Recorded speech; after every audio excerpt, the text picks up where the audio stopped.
Hello दोस्तों, स्वागत है आप सबका आपके इस यूट्यूब चैनल कटिंग चाय में। इस चैनल के माध्यम से हम आपके सामने रखते हैं अमर उजाला न्यूज़पेपर की थ्रू आउट एनालिसिस, जिसमें कि हम आपके सामने अमर उजाला फ्रंट पेज की खबरें, अंतर्राष्ट्रीय खबरें, खेल जगत की कुछ खबरें, कारोबार जगत की कुछ खबरें और देश विदेश की कुछ खबरें आपके सामने रखते हैं, और जिसमें कि हमारा मुख्यतः विषय रहता है द एडिटोरियल एनालिसिस। तो चलिए शुरू करते हैं। जैसे कि हमारी पहली जो खबर फ्रंट पेज की बनी है वह है भारत को जो ऑस्कर पुरस्कार एक तरह से जो मिला है, जो कि दुनिया का सर्वश्रेष्ठ पुरस्कार हम कह सकते हैं फिल्म जगत में हम कहते हैं। तो ऑस्कर पुरस्कार जो भारत को मिला है, जिसमें कि नाटू नाटू पर एक तरह से जो सर्वश्रेष्ठ एक तरह से फिल्म मूल गीत जो चुना गया है, और द एलियंट विस्पर्स लघु डॉक्यूमेंट्री श्रेणी में एक तरह से इसे जो हम कह सकते हैं एक तरह से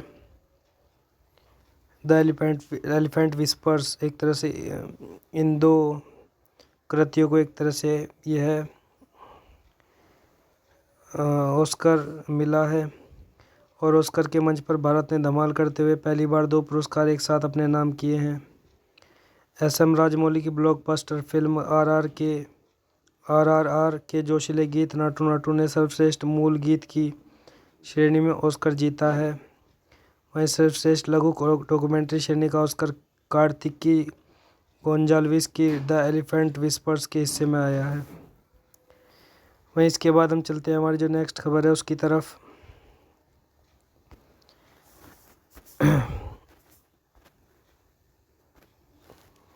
शिक्षक भर्ती एक तरह से 6800 का चयन रद्द किया गया है, आरक्षण दुरुस्त करने के आदेश दिए गए हैं। तो जो कि 59,000 एक तरह से सहायक शिक्षकों की भर्ती का मामला जो एक तरह से हाईकोर्ट ने संशोधित सूची जारी करते हुए 3 महीने की मोहलत दी है, जिसमें कि मैंने अभी आपको बताया कि 6800 का चयन रद्द किया गया है और आरक्षण दुरुस्त करने के संकेत आदेश एक तरह से हाईकोर्ट ने दिए हैं। और हम कह सकते हैं कि सही भर्ती प्रक्रिया में आरक्षण का सही से पालन न किए जाने पर 1 जून 2020 को जारी चयन सूची को हाईकोर्ट की लखनऊ पीठ ने 3 माह में संशोधित करने का आदेश दिया है। और इसके बाद हम चलते हैं हमारी जो नेक्स्ट खबर है उसकी तरफ। अमेरिका में सिग्नेचर बैंक भी बंद है और सरकार ने नियंत्रण में लिया है, जिसे कि तो अमेरिका के सिलिकॉन वैली बैंक SVB के डूबने के 2 ही दिन बाद एक और बैंक डूब गया है। तो न्यूयॉर्क प्रशासन ने सिग्नेचर बैंक भी एक तरह से बंद करने का फैसला किया है। तो इसके बाद हम चलते हैं हमारी जो नेक्स्ट खबर है उसकी तरफ।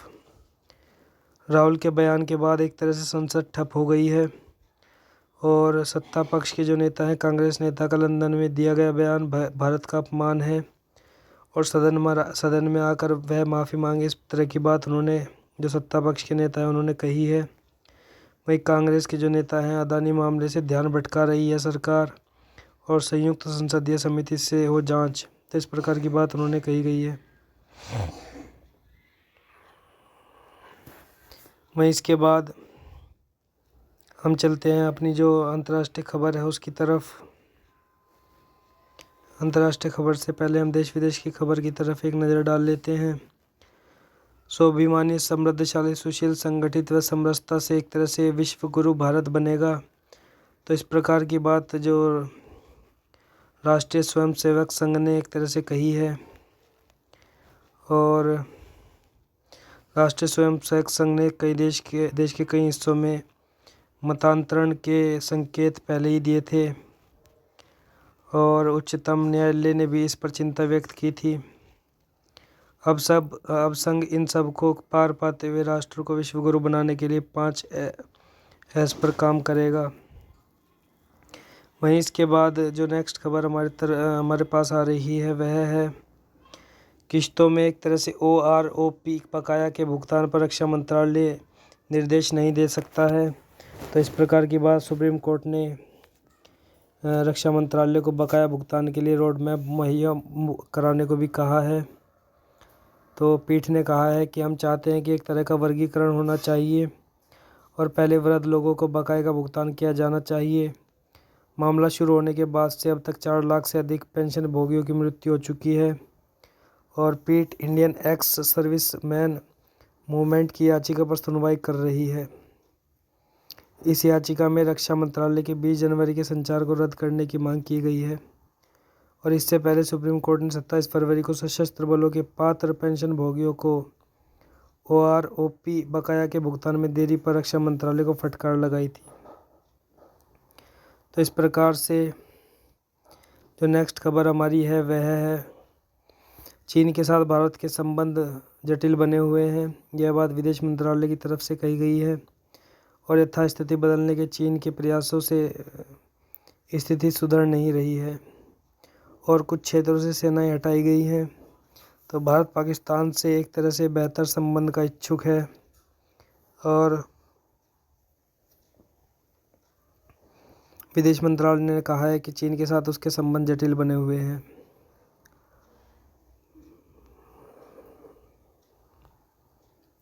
वहीं इसके बाद जो हमारी नेक्स्ट खबर है वह है XBB छोड़ ओमिक्रॉन सहित कोरोना के बाकी स्वरूप गायब हो गए हैं। एक तरह से जो कोरोना वायरस जो हमारे पास 2019 में एक तरह से जिसने पूरी एक तरह से विश्व को प्रभावित किया, तो उसके जो वेरिएंट है धीरे धीरे करके हम कह सकते हैं कि वो समाप्त होते जा रहे हैं। वहीं इसके बाद हम चलते हैं हमारी जो नेक्स्ट खबर है उसकी तरफ। हम कारोबार जगत की खबर की तरफ आते हैं। तो खुदरा महंगाई एक तरह से मामूली गिरावट इसमें दर्ज की गई है, फिर भी RBI के दायरे से ऊपर यह हम कह सकते हैं है और अगले महीने से कर्ज लेना और हो सकता है महंगा, और जिसमें कि खाद्य पदार्थ, सब्जियां, ईंधन, बिजली, हाउसिंग, दालें और ये सब चीज़ें सस्ते हुई हैं।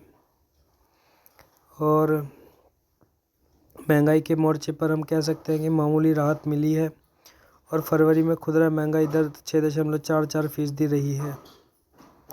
फरवरी 2022 में यह 6.07% रही थी और जनवरी में 3 महीनों के उच्च स्तर 6.52% और दिसंबर 2022 में 5.72% पर रही थी। वहीं इसके बाद हम चलते हैं हमारी जो नेक्स्ट खबर है उसकी तरफ। सेंसेक्स एक तरह से 897 अंक टूटकर 5 महीने के निचले स्तर पर पहुंच गया है और अमेरिका में SVB और सिग्नेचर बैंक के पतन का असर यह देखा जा सकता है। 7.68 लाख करोड़ घटी है पूंजी 4 दिनों में और 2100 अंकों की गिरावट 4 दिनों में आई है।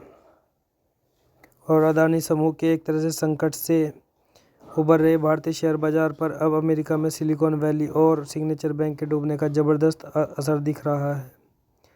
और सोमवार को बॉम्बे स्टॉक एक्सचेंज का सेंसेक्स 897.28 या 1.52% टूटकर 58,237.85 पर बंद हुआ है। यह 17 अक्टूबर को बंद हुए 58,410 के बाद का निचला स्तर है। वहीं इसके बाद ITR में असमानता पर सत्यापन के लिए 68,000 मामलों का चयन किया गया है।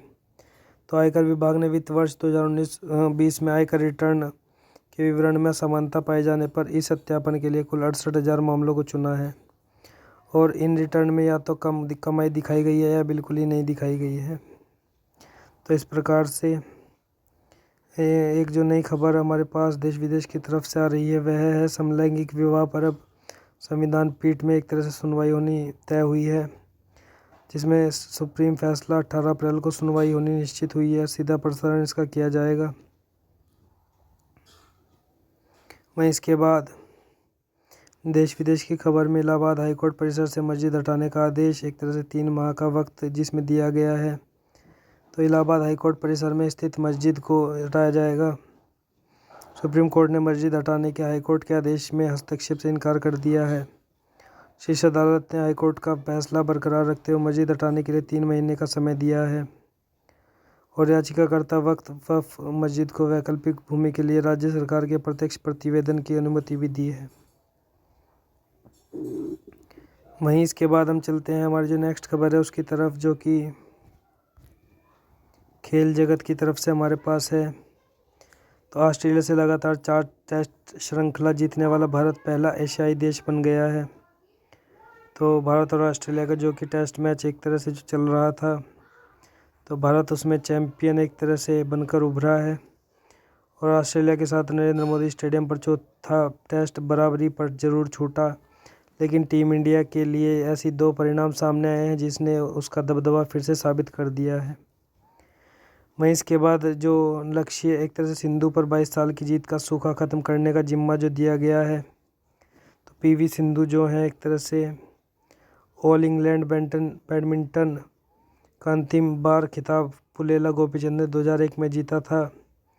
तो एक तरह से हम कह सकते हैं कि ऑल इंग्लैंड बैडमिंटन एक तरह से जो शुरू टूर्नामेंट होने जा रहा है, वहीं उसमें सात्विक चिराग से भी कुछ उम्मीदें की गई हैं। वहीं इसके बाद हम चलते हैं अपनी जो एनालिसिस है, एडिटोरियल एनालिसिस उसकी तरफ। तो द एडिटोरियल एनालिसिस में हमारे जैसे कि पहली जो एनालिसिस लिखी गई है वह है ऑस्कर के, जो कि 2 ऑस्कर हमें हमारी एक डॉक्यूमेंट्री को मिले हैं, द विस्पर एक तरह से, जिसका नाम है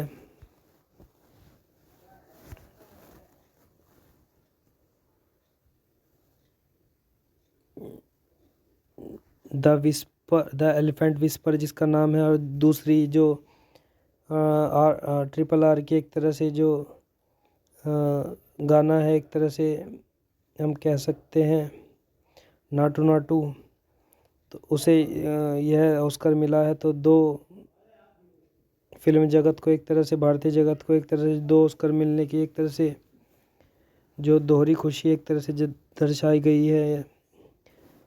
तो भारतीय सिनेमा के इतिहास में यह वाकई ऐतिहासिक क्षण है जब बहुचर्चित तेलुगु फिल्म RRR के अत्यंत लोकप्रिय गीत नाटू नाटू और हाथियों और उनकी देखरेख करने वालों पर केंद्रित एक भारतीय डॉक्यूमेंट्री द एलिफेंट विस्पर को अलग अलग श्रेणियों में ऑस्कर पुरस्कार से नवाजा गया है।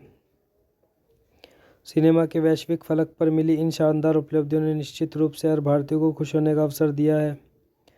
वास्तव में प्रयोगधर्मी फिल्मकार SS राजमौली की फिल्म RRR के इस गीत ने इसी साल प्रतिष्ठित गोल्डन ग्लोब अवार्ड जीतकर पहले ही अपनी धमक कायम कर ली थी।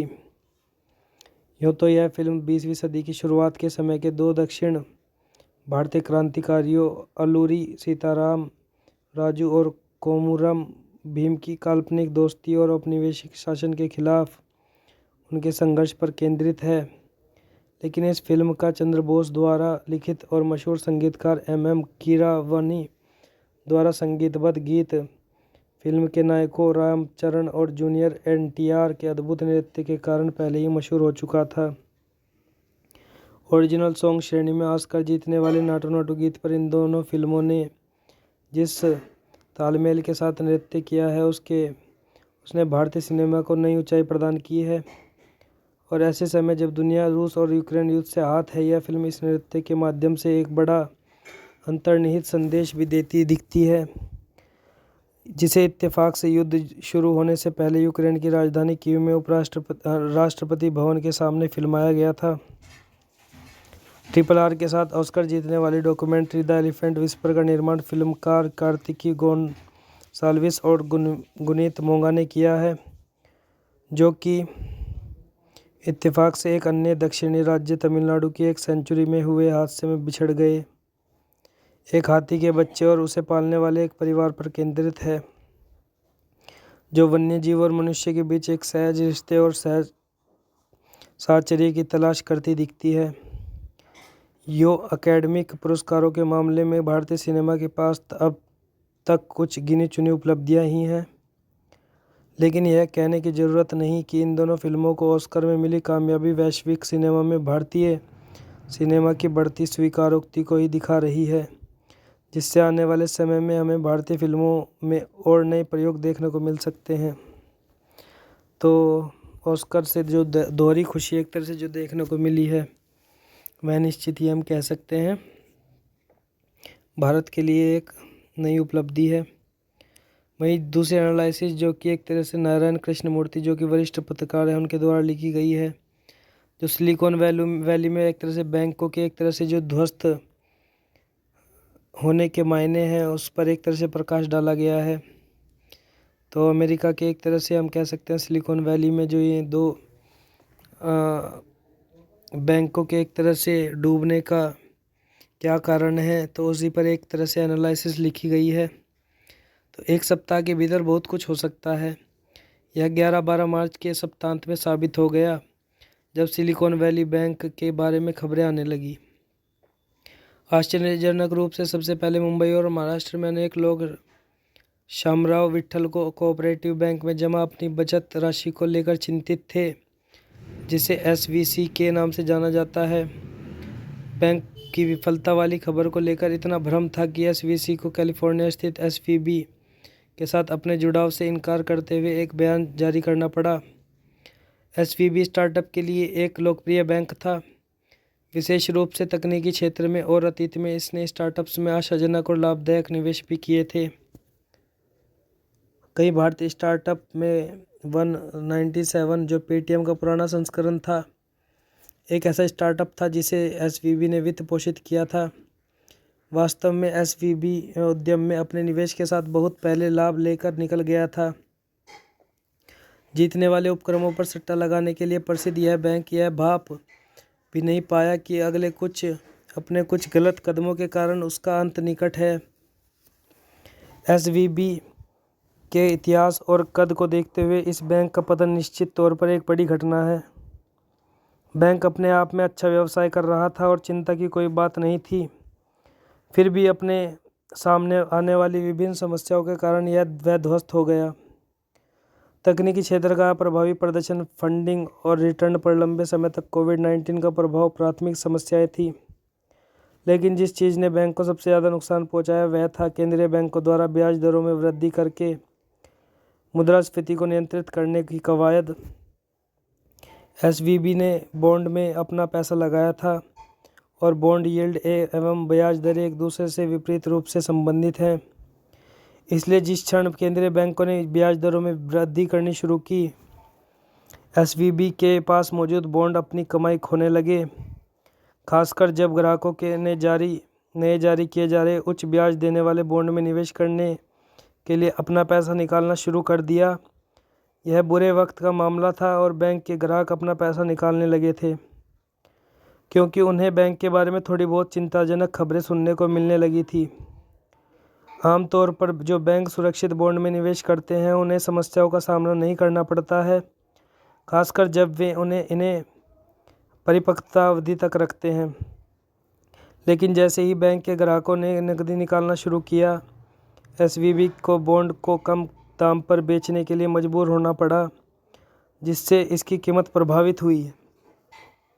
एसवीबी की मूल कंपनी एसवीबी फाइनेंशियल ग्रुप ने घोषणा की थी कि उसने अपने स्मार्ट पोर्टफोलियो में से $21 अरब की प्रतिभूति बेची और वह अपना वित्त बढ़ाने के लिए $2.25 अरब की शेयर बेच रही थी।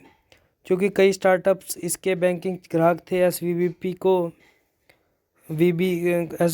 को एक अलग तरह की चुनौतियों का सामना करना पड़ा, क्योंकि इनमें से कई कंपनियां उद्यम पूंजी और प्राइवेट इक्विटी के माध्यम से सीमित धन प्रवाह के कारण डूबने लगी थी। चूँकि अनेक स्टार्टअप्स को कोविड का नतीजा भुगतना पड़ा, जिसके कारण उनके लिए फंडिंग करना घाटे का सौदा बन गया। नतीजतन उनके पास सिर्फ रिजर्व राशि बची रह गई। नतीजतन उन्हें बैंक से नकदी निकालने के लिए विवश होना पड़ा।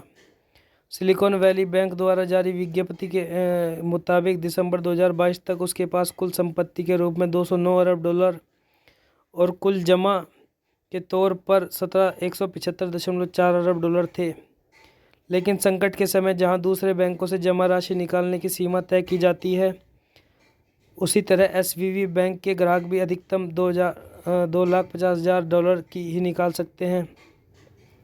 जाहिर है कि यह कोई बड़ी राशि नहीं है, खासकर तब जब इस बैंक के ग्राहक वे स्टार्टअप्स हैं जिन्हें किसी कंपनी की सारी हिस्सेदारी खरीद लेने और रणनीतिक निवेश के लिए हमेशा पैसा चाहिए।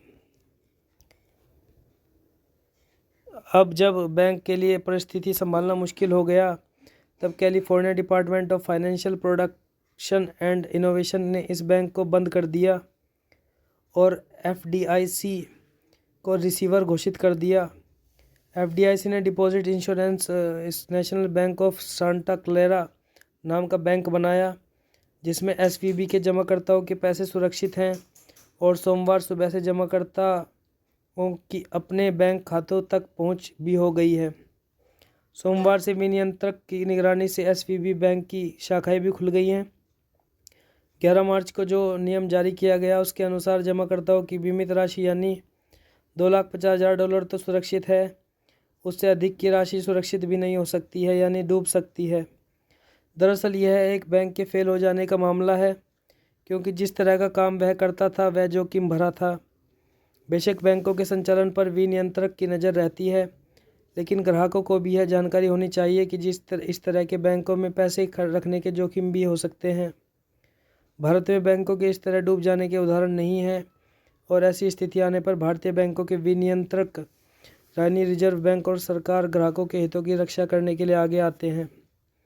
हालांकि हाल के वर्षों में हमारे यहाँ येस बैंक और PMC बैंक के दिवालिया होने के मामले आए हैं। SVB जैसे खास तरह के बैंकों से जुड़ने वाले स्टार्टअप्स के लिए यह सबक है कि ऐसे बैंकों के साथ जोखिम भी जुड़े होते हैं, जो उनके व्यवसाय और उद्यम को चौपट कर सकते हैं। बैंकों में पैसा रखने वाले ग्राहकों के लिए यह भी एक सबक है कि एक ही बैंक पर निर्भर रहने के बजाय, जिससे भविष्य में समस्या हो सकती है, उन्हें अपनी जमा राशि विभिन्न बैंकों में रखनी चाहिए। उतना ही ज़रूरी यह है कि आसान कर्ज के वादों पर आंख मूंद कर भरोसा करने के बजाय ग्राहक बैंकों की गतिविधियों पर नज़र रखे और देखे कि जहां उन्होंने अपनी जमा राशि रखी है वह बैंक सुरक्षित है भी या नहीं। तो निश्चित ही इस एनालिसिस के बाद हम चलते हैं अपनी एक छोटी सी कहानी की तरफ, जो निरंतर हम आपके सामने अमर उजाला के आखिर में आपके सामने रखते हैं, जिसमें कि वाणी का महत्व एक तरह से दर्शाया गया है। तो धर्मशास्त्रों में कहा गया है कि शब्द ब्रह्म होता है, अतः एक एक शब्द का उपयोग सोच समझकर करना चाहिए। न किसी की निंदा करनी चाहिए और न ही व्यर्थ में किसी की प्रशंसा करनी चाहिए।